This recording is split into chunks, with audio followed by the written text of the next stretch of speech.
Hey guys, welcome to Biodiverse. आज मैं आई हूँ आपके साथ एक नया टॉपिक डिस्कस करने। और बिलीव मी, अगर आप कोई भी यूनिट प्रिपेयर कर रहे हो, भले ही वो मॉलिकुलर बायोलॉजी हो, बायोकेमिस्ट्री हो या फिर जेनेटिक्स, सभी टॉपिक्स में ये टेक्निक का यूज आप देख ही लेंगे। ठीक है, तो चलिए शुरू करते हैं आज का टेक्निक। तो आज जो हमारा टॉपिक है वो है इलेक्ट्रोफोरेसिस। जैसे कि आप नाम देख सकते हो, इलेक्ट्रोफोरेसिस। अब इलेक्ट्रो मतलब कुछ electric current related and phoresis मतलब कैरी अलोंग। तो फिर ये इलेक्ट्रोफोरेसिस एक सेपरेशन टेक्निक है जिसमें हम चार्ज मॉलिक्यूल्स को सेपरेट करेंगे थ्रू एन इलेक्ट्रिक फील्ड। और एक जेल मैट्रिक्स यूज करेंगे हम, जहां पर हम हमारे चार्ज मॉलिक्यूल्स को सेपरेट करेंगे इलेक्ट्रिक फील्ड का यूज करके। तो electrophoresis is a separation technique which uses an electric field through a porous gel matrix to separate charged molecules। और स्पेसिफिकली क्या है वो? डीएनए, आरएनए या फिर प्रोटीन्स। अब डीएनए और आरएनए जैसे कि हम जानते हैं, उनके स्ट्रक्चर में एक फॉस्फेट ग्रुप प्रेजेंट रहता है। तो इसके वजह से इनके पास नेगेटिव चार्ज प्रेजेंट रहता है। अब प्रोटीन्स जो कि अमीनो एसिड से बने होते हैं, और अमीनो एसिड्स या तो पॉजिटिव चार्ज हो सकते हैं या तो negative charge, based on the type of amino acid present. Proteins के पास भी चार्ज प्रेजेंट होगा। तो इसलिए ये तीन मॉलिक्यूल्स ऐसे हैं जिन्हें हम इलेक्ट्रोफोरेसिस इस टेक्निक के थ्रू सेपरेट कर सकते हैं। अब यहाँ पर जो सेपरेशन है, जैसे कि आपने देखा है, चार्ज के बेसिस पे हो सकता है या फिर साइज। तो देख लेते हैं आज इलेक्ट्रोफोरेसिस का जो प्रिंसिपल है। जो इलेक्ट्रोफोरेसिस में जो सेपरेशन है, जो वेलोसिटी है हमारे मॉलिक्यूल का, ये डिपेंड करेगा इलेक्ट्रिक फील्ड पे। अगर इलेक्ट्रिक फील्ड ज्यादा, तो फिर हमारा जो स्पीड है मूवमेंट का वो भी ज्यादा होगा।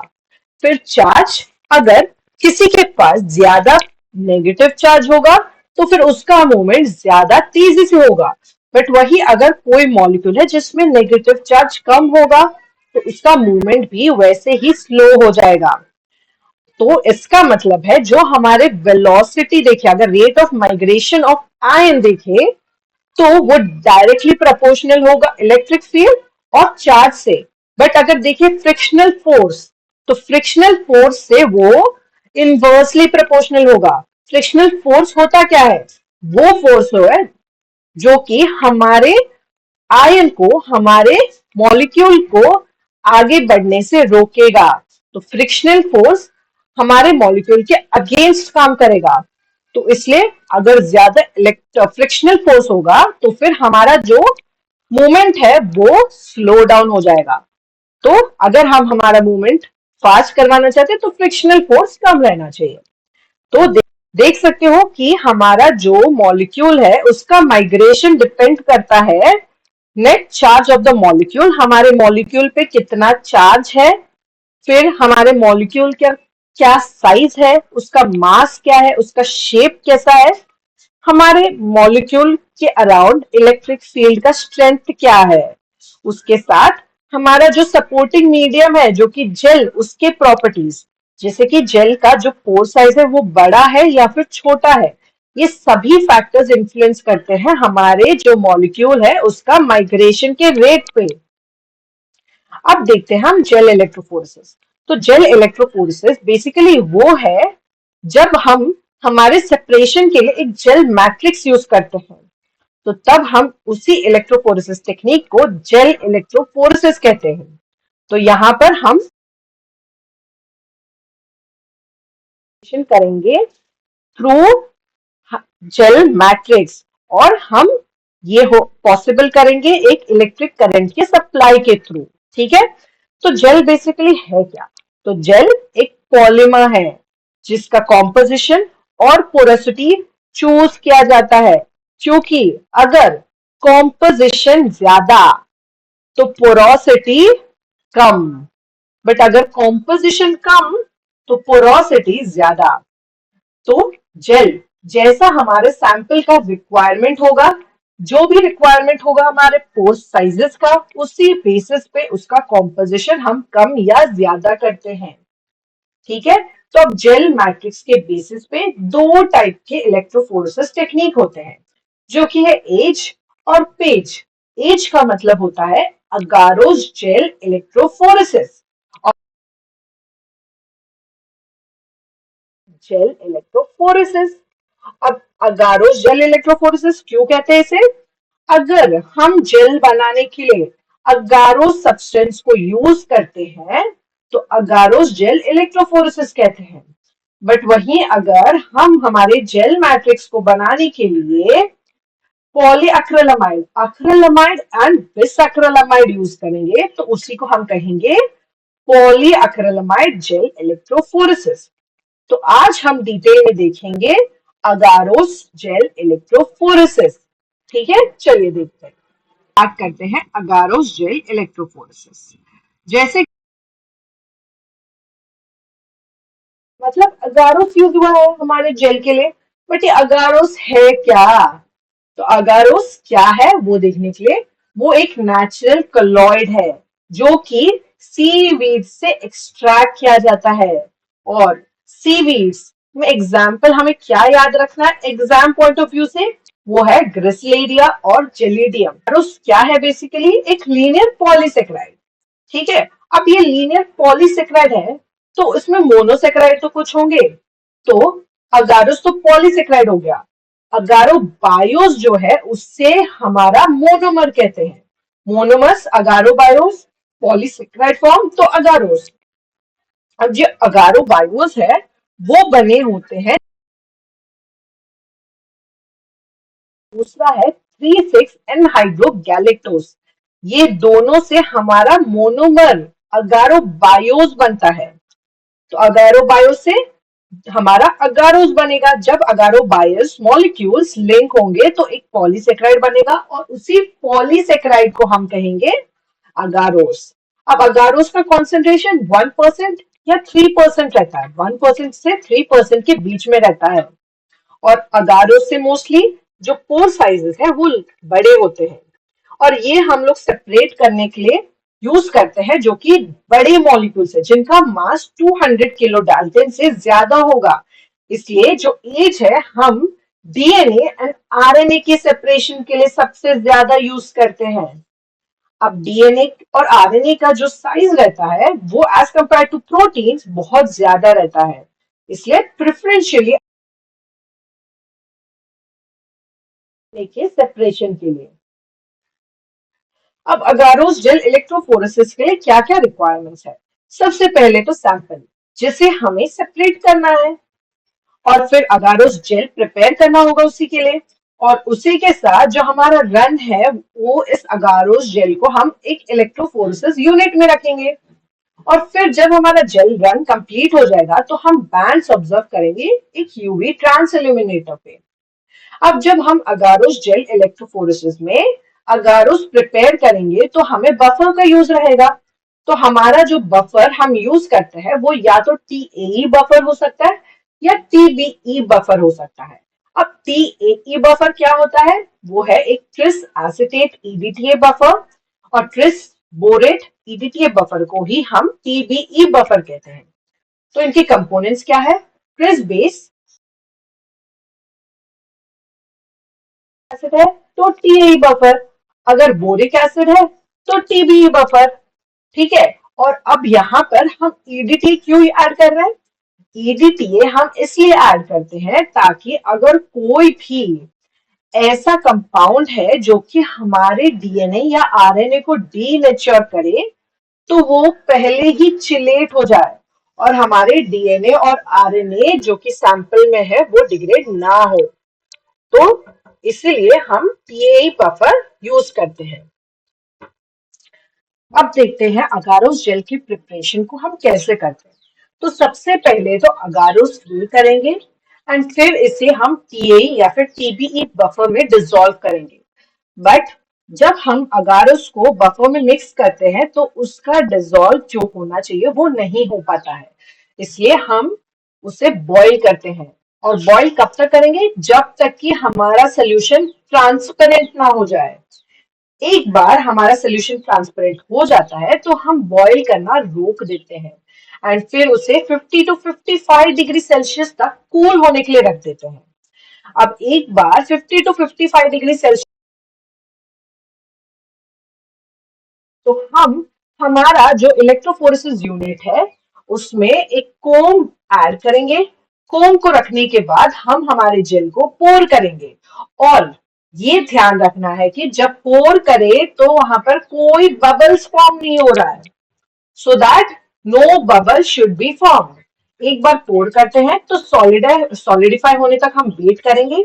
एक बार सॉलिडिफाई हो गया तो हम हमारे कोम को निकाल देंगे। अब कोम को निकालने से क्या होगा कि हमारा जो जेल है उसमें वेल फॉर्मेशन हो जाएगा। अब वेल फॉर्म होने से क्या होगा, हमारे वेल्स में हम हमारे जो भी सैंपल्स है जिसे हम सेपरेट करना चाहते हैं डीएनए और आरएनए मॉलिक्यूल्स, वो वेल्स में हम हमारे सैंपल को लोड कर सकते हैं। इसलिए हमारा कोम डालना जरूरी है और एक बार सॉलिडिफाई हो जाए तो हम उस कोम को हटा देते हैं, उस वेल में लोड कर देते हैं। फिर एक बार सैंपल लोड हो जाता है और बफर भी पोर कर देते हैं तो फिर हम इस इलेक्ट्रोफोरेसिस यूनिट में ट्रांसफर कर देते हैं जेल को एंड फिर इलेक्ट्रोफोरेसिस यूनिट में ट्रांसफर करने के बाद हम इलेक्ट्रिक करंट देंगे और फिर हमारा जो भी सैंपल रन होना चाहिए वो रन हो जाएगा। अब यहाँ पर ध्यान रखना, जो हमारा वेल है वो वेल को हम कैथोड की तरफ रखेंगे। ऐसा क्यों? क्योंकि कैथोड हमारा होता है नेगेटिव चार्ज और हमारे सैंपल्स भी होंगे नेगेटिव चार्ज। तो अगर सैंपल और कैथोड नेगेटिव चार्ज है तो सैंपल ट्राई करेगा कि कैथोड से वो एनोड की तरफ जाना है, लिए ट्राई करेगा क्योंकि हमारा जो सैंपल है वो नेगेटिव चार्ज है, पर जो एनोड होगा वो तो पॉजिटिव चार्ज होगा। तो सैंपल हमेशा जो नेगेटिव तरफ जाए, इसलिए वेल्स का जो साइड है वो कैथोड की तरफ होना चाहिए ताकि हमारा जो सेपरेशन है वो एफिशिएंटली हो सके। और एक बात पर ध्यान रखना है कि जब हमारा जो जेल है उसका टेम्परेचर 50 टू 55 डिग्री सेल्सियस आ जाता है उसे पोर करेंगे फिर हम, बट पोर करने से पहले हम उस जेल में ईटीबीआर यूज करते हैं, ईटीबीआर ऐड करते हैं। ऐसा क्यों? क्योंकि ईटीबीआर हमें हेल्प करेगा जब जेल डीएनए बैंड्स को हम विजुअलाइज करना चाहते हैं, तो तब ईटीबीआर हम यूज करेंगे।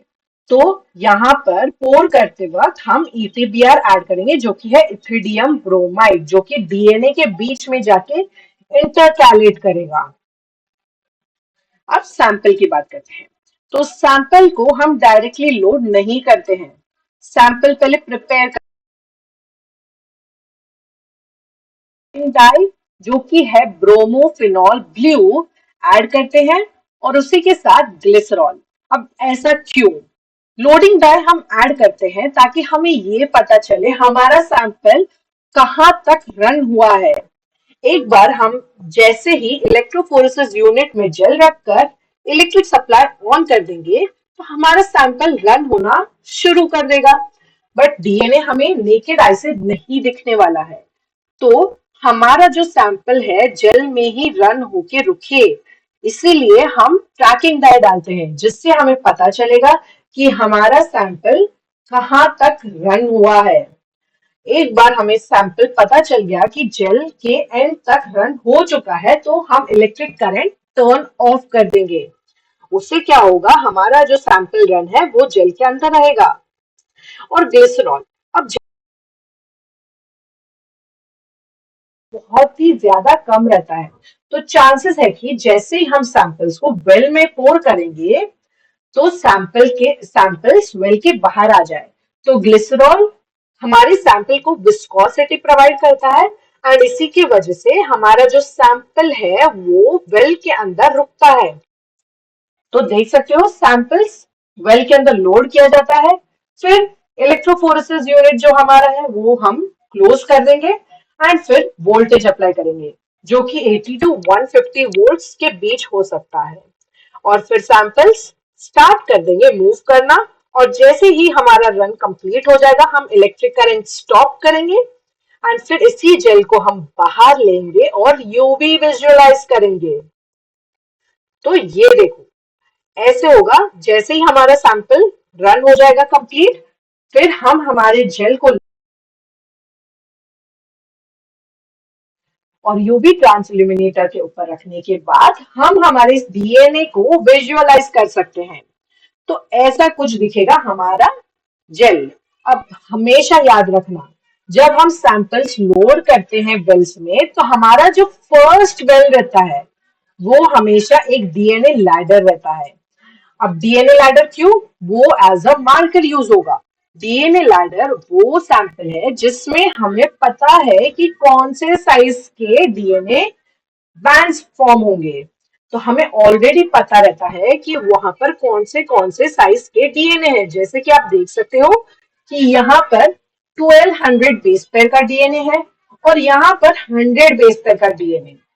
तो इसी तरह से अगर हमारे सैंपल में कोई भी ऐसा डीएनए प्रेजेंट है जो कि इस साइज के बीच है तो फिर हम उस साइज देख सकते हो। यहाँ पर जो हमारा सैंपल ए है वो एक 1000 बेस पेयर के यहाँ बैंड बना रहा है। तो इसका मतलब है कि हमारे सैंपल में जो सैंपल ए है वहां पर एक ही डीएनए मॉलिक्यूल है जो कि 1000 बेस पेयर वाला है। अब वही अगर सैंपल बी और सी देखें तो बी में दो है एंड सी में तीन डिफरेंट डीएनए मॉलिक्यूल्स है। तो सैंपल बी में हम देख सकते हैं कि 800 बेस पेयर का एक और एक 200 बेस पेयर का डीएनए मॉलिक्यूल है। बट वही अगर सी में देखें तो सी में एक 600 बेस पेयर, 300 और 100 बेस पेयर का डीएनए मॉलिक्यूल है। तो जैसे कि आप देख सकते हो मार्कर की वजह से हम हमारे सैंपल्स के बारे में पता लगा पा रहे हैं कि कौन से साइज का डीएनए प्रेजेंट है हमारे सैंपल में। और ये सब पॉसिबल क्या है? Ethereum bromide.